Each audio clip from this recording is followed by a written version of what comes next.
नमस्कार दोस्तों, मैं प्रवीण कुमार दक्ष कंपटीशन में आप सभी लोगों का फिर से स्वागत करता हूं।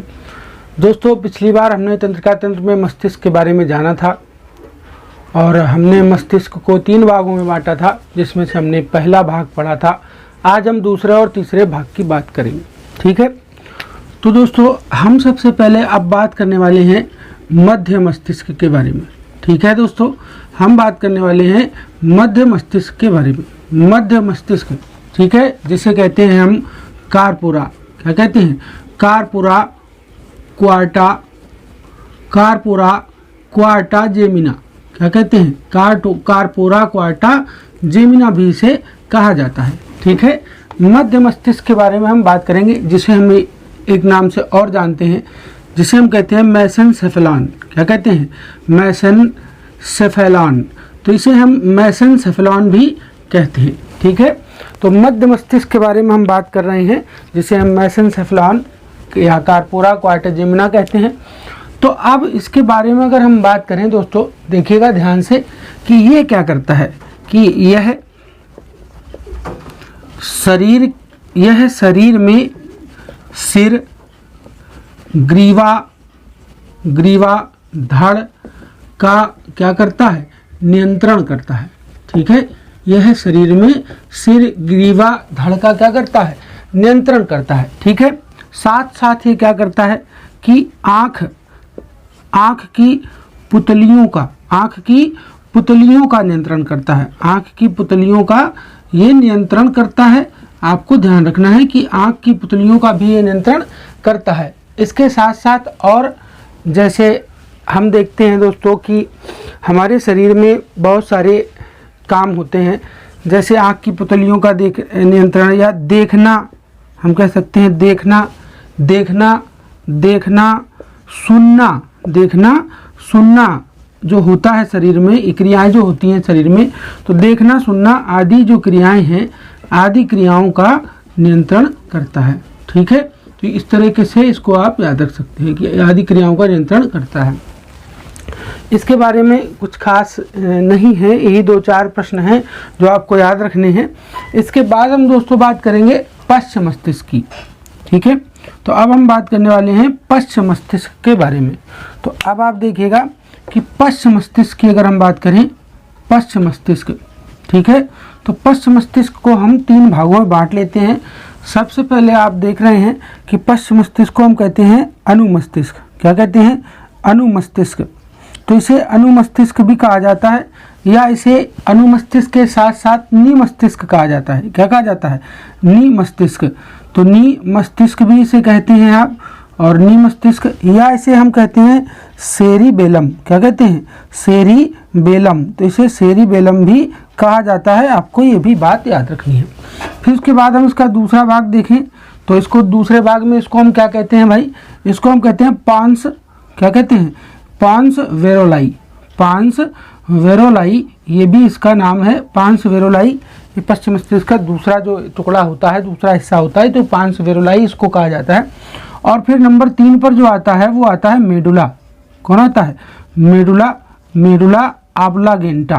तो मेडुला ऑब्लांगेटा ये आ जाता है, इसका तीसरा भाग होता है, जिसे आप अंतस्था भी कहते हैं। क्या कहते हैं? अंतस्था भी कहते हैं। तो अंतस्था भी इसे कहा जाता है। तो इनके बारे में दोस्तों हम चर्चा करने वाले हैं, इनके बारे में हम जानने वाले हैं। तो आप अब इनके बारे में थोड़ा सा जानते हैं। तो देखिएगा, सबसे पहले जानने वाले हैं हम सेरिबेलम के बारे में, यानी अनुमस्तिष्क के बारे में। तो सबसे पहले हम जानने वाले हैं अनुमस्तिष्क यानी सेरिबेलम के बारे में। तो देखिएगा, अनुमस्तिष्क के बारे में जानने वाले हैं। तो अनुमस्तिष्क, या इसे हम कहेंगे क्या? सेरिबेलम। तो इसे हम सेरिबेलम कहते हैं। तो इसके बारे में अगर जाना जाए तो यह क्या करता है कि यह शरीर के बाहरी कार्यों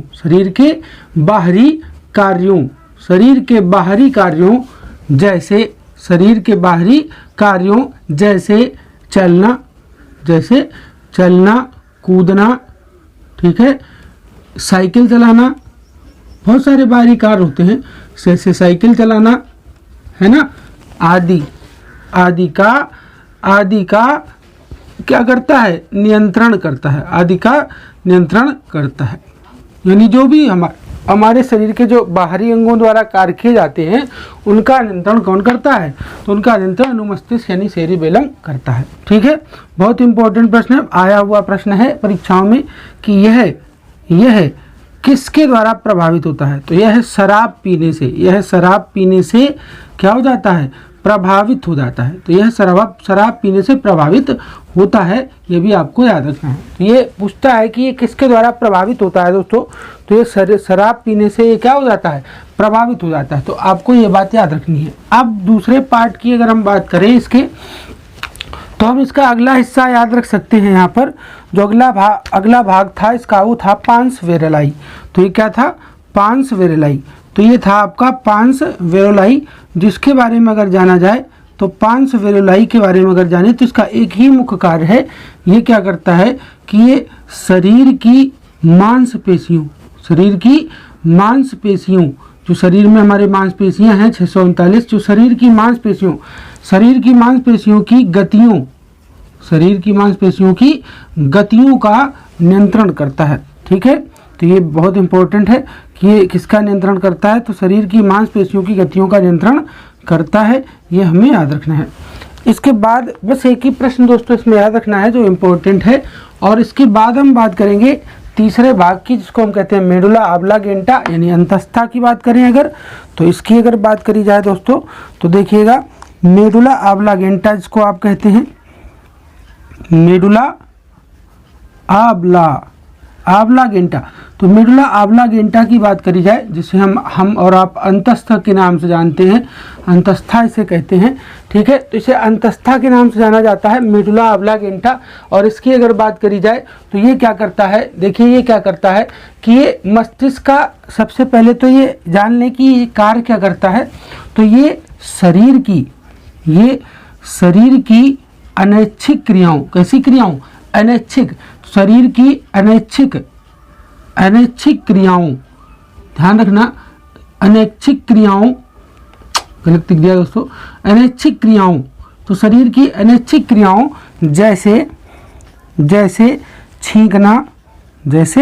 छींकना, खांसना है। तो ये शरीर की अनैच्छिक क्रियाएं, जैसे छींकना है, खांसना है, या और भी अनैच्छिक क्रियाएं। क्या आपकी श्वास दर पर आपका नियंत्रण होता है, नहीं होता है। जैसे श्वास लेना या श्वास क्रिया, क्या आपके फेफड़ों पर आपका नियंत्रण है, यानी पाचन तंत्र है ना। तो पाचन क्रिया, ये देखिए पाचन क्रिया, फेफड़ों के कार्य, ठीक है, तो फेफड़ों के कार्य या आपकी धड़कन पर आपका नियंत्रण होता है, यानी हृदय की गति, हृदय का कार्य, ये देखिए आदि, हृदय का कार्य आदि का ये क्या करता है दोस्तों, नियंत्रण करता है। ठीक है, तो ये नियंत्रण करता है। तो देखो कैसी क्रियाओं पर नियंत्रण कर रहा है, दोस्तों, ये अनैच्छिक क्रियाएं जो हमारी इच्छा से नहीं होती, हमारी इच्छा से जिन्हें हम बंद नहीं कर सकते, चला नहीं सकते, ऐसी क्रियाओं पर यह नियंत्रण करता है। ठीक है, इसके बाद देखिएगा कि यह एपिथेलियल ऊतक का बना होता है, एपिथेलियल, तो यह एपिथेलियल ऊतक का बना होता है। तो ये एपिथेलियल ऊतक का बना है। तो ये भी पूछ लेता है कि ये किसका बना होता है दोस्तों, तो हम बता सकते हैं कि एपिथेलियल ऊतक का बना होता है। और यह कैसा होता है, तो यह शंक्वाकार होता है। कैसा होता है, शंक्वाकार है। तो ये शंक्वाकार भी है, ऐसा भी पूछ सकता है कि ये कैसा होता है, तो हम इसको बता सकते हैं कि ये शंक्वाकार है। ठीक है, और इसे यह सबसे, सॉरी दोस्तों ये गलत लिख रहे हैं हम कह सकते हैं कि इसे छोटा दिमाग कहा जाता है। क्या कहा जाता है, इसे छोटा दिमाग कहते हैं।